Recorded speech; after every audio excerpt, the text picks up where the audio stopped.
आज हम बनाने जा रहे हैं फिलिप्स का डीवीडी होम थिएटर सिस्टम। ये एक ब्लू रे डीवीडी प्लेयर है और इसका मॉडल नंबर है HTB3540। ये पीस वर्किंग है, ऑन हो रहा है, बट नो साउंड है।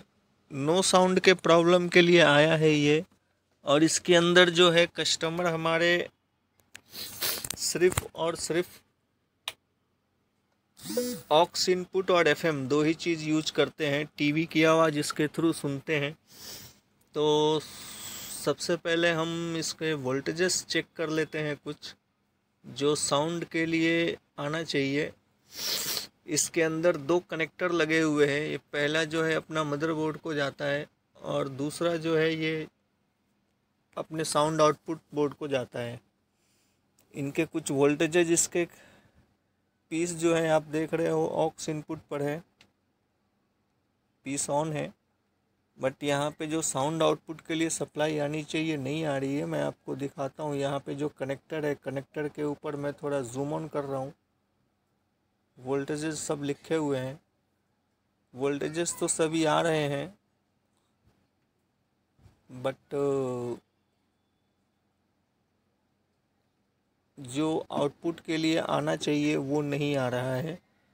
और ये जो है ऊपर से ये दो अलग अलग, एक कनेक्टर की तरफ एक अलग लाइन लगी हुई है, एक कनेक्टर की तरफ एक अलग लाइन है।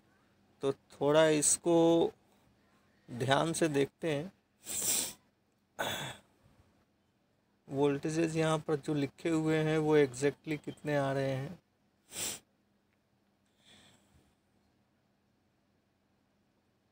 इसको ज़रा उस तरफ से हम चेक कर रहे हैं तो कुछ अलग है, इस तरफ से देखते हैं तो कुछ अलग है।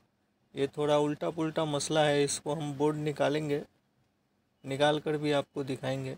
ये देखते हैं इसका सप्लाई 4.36। ये सप्लाई जो है पी काउंट है, मतलब सिस्टम कंट्रोल से ऑन हो, एम्पलीफायर को ऑन होने के लिए जो सप्लाई आती है वो है। और सेकंड यहाँ पर लिखा हुआ है जो वोल्टेज 12 वोल्ट है मे बी, पर 12 वोल्ट आ नहीं रहा है, 00 वोल्ट आ रहा है। 00 वोल्ट है, लिखा है 12 वोल्ट लेकिन दिया नहीं है। देखते हैं इसको। इसके आगे जो है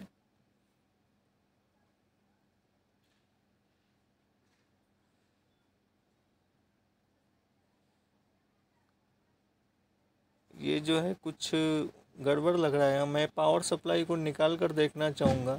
जैसा कि इस पे लिखा हुआ है उस हिसाब से वोल्टेज नहीं है, कन्फ्यूज़न हो रही है। क्यों हो रही है उसको देखते हैं। पहले हम जो है ये जो है अपना कनेक्टर पे, इस पे तो सप्लाई नहीं आ रही है, ये तो पक्की बात है। जो लिखा हुआ है आप देख सकते हो। इसके 3 पिन ग्राउंड है और 3 पिन के ऊपर 34 वोल्ट आना चाहिए, प्लस 34 लिखा है, नहीं आ रहा है। तो हम ये आप देख सकते हैं यहाँ पर 00 ही कहा जाएगा इसको। इसको हम खोलते हैं, खोल कर देखते हैं क्या है इसमें प्रॉब्लम, क्यों नहीं आ रहा है। और ये कनेक्टर भी कुछ मुझे गड़बड़ लग रहा है, जो लिखा है उस हिसाब से नहीं आ रहा है वोल्टेज। इसको हमने ओपन किया है पावर सप्लाई, और मैं तो कंफ्यूज हो गया, लेकिन आप लोग कंफ्यूज ना होना। कभी भी PCB को उल्टे बाजू करके भी देख लेना। अभी आपको इसको जूम ऑन करके दिखाता हूँ, आप देख लो। अभी यहाँ पे जो लिखा है वो इसके हिसाब से लिखा है, और मैं ये वाले लाइन के ऊपर 12 वोल्ट ढूंढ रहा था। यहाँ पर आप देख रहे हो ना, 2 नंबर पिन 12 वोल्ट लिखा है और ये 2 नंबर पिन एम्प्टी है। यहाँ पे कुछ लगाया ही नहीं है, कंपनी वाइज ही वो एम्प्टी रखा है। ठीक है, अभी हम देखते हैं इसके अंदर जो है हाई वोल्टेज जनरेट नहीं हो रही है। क्यों नहीं हो रही है इसके ऊपर ज़रा ध्यान देते हैं हम। और ये जो है सेक्शन जो है 35 वोल्ट जो साउंड आउटपुट को जाता है, वो साउंड आउटपुट के लिए ये काम करता है।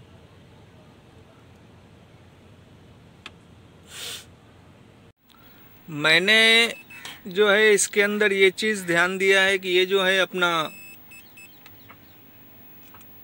जो हाई वोल्टेज साउंड आउटपुट के लिए आता है, और उसके लिए जो इन लोगों ने ड्राइव आईसी का इस्तेमाल किया है जो कि एसएमपीएस को ड्राइव करता है। ये जो है अपना ग्राउंड सेक्शन है। ग्राउंड सेक्शन को हमने मीटर का एक प्रोड लगा के रखा हुआ है। और मैंने जो इसमें देखा है वो ये है कि ये जो है पिन नंबर आप यहाँ से गिनती करो 1 2 3, ये जो 3 आप देख सकते हो, ये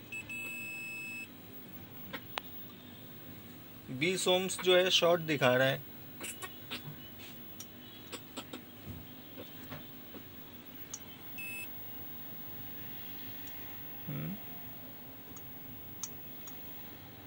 तो मैंने फैसला किया है कि इसको हम चेंज करेंगे, चेंज करके देखेंगे।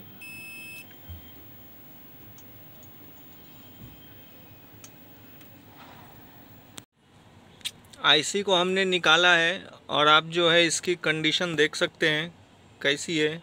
फट गई है ये आईसी। ये जो सेक्शन आप देख रहे हो, अभी हमने जो है दूसरी आईसी मंगा कर ले ली है। अभी हम इसको फिट करेंगे। आप देख सकते हो मैंने जो है इसकी आईसी जो है चेंज कर दिया है।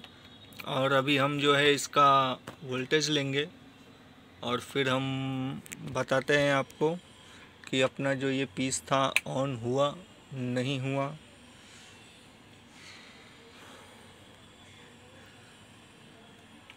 जी हाँ, आप देख सकते हो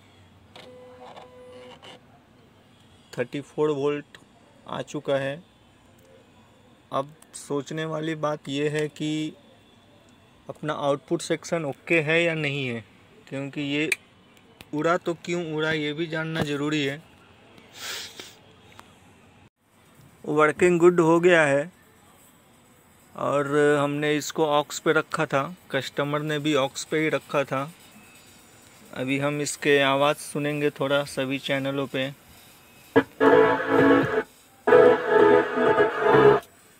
आप सुन सकते हैं वॉल्यूम बहुत ज़्यादा है, थोड़ा सा कम कर देते हैं।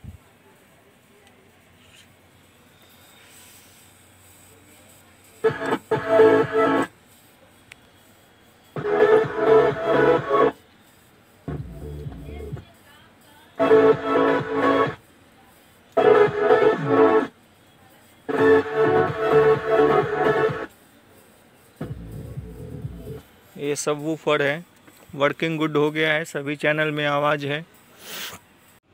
थोड़ा सा हम इसको डायग्राम के हिसाब से समझ लेते हैं, जो इसका सर्विस मैनुअल है, इस हिसाब से कि हमारा जो पावर सप्लाई है वो कैसे काम करता है, कहाँ पर कितनी वोल्टेजेज आनी चाहिए, आईसी की कॉन्फ़िगरेशन क्या है, उसको हम समझते हैं ज़रा।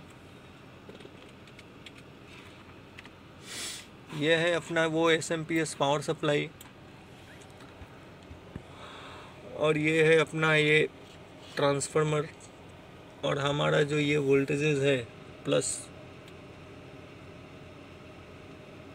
ये नहीं बन रहा था और हमने जो है इसकी आईसी चेंज की है। अच्छा, अभी जो है इस आईसी के ऊपर जो जितनी पिन है इसके ऊपर लिखा है DVSXFC। ये कोड का क्या अर्थ होता है, क्या मतलब होता है, आप कैसे समझेंगे इसको भी हम समझते हैं। हमारा जो है आईसी तो खैर फटा हुआ था, हमने जब भी उसको निकाला तो पता चला, और पिन जो है शॉर्टिंग भी दिखा रही थी। तो इसका मतलब हम समझते हैं, इसका मतलब क्या है।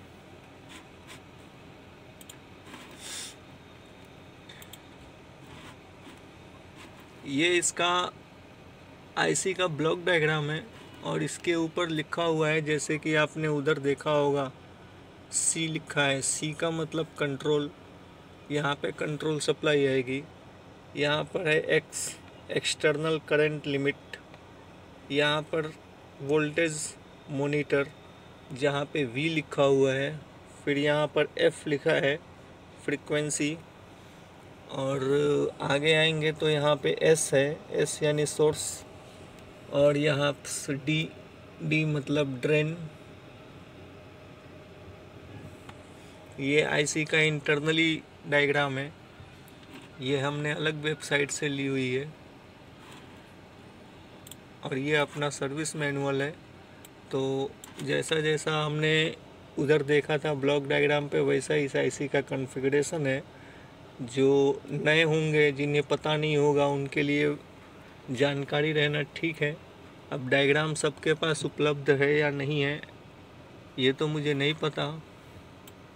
और इसके दूसरे जो सप्लाई पे मैं कंफ्यूज हो रहा था, वो उसकी सप्लाई ये है, -24 वोल्ट ग्राउंड, 12 वोल्ट है नहीं, एम्प्टी दिया हुआ है। ओरिजिनल जो इसका मैंने आपको दिखाया, जैसे कि मैं कंफ्यूज हो रहा था, ये था नहीं, इसमें कनेक्शन किया है पर उसके अंदर है नहीं। तो अपना जो इम्पोर्टेंट मेन है ये 5 वोल्ट है, -24 वोल्ट ये डिस्प्ले के लिए इस्तेमाल होता होगा। और ग्राउंड 12 वोल्ट तो यूज़ किया नहीं है।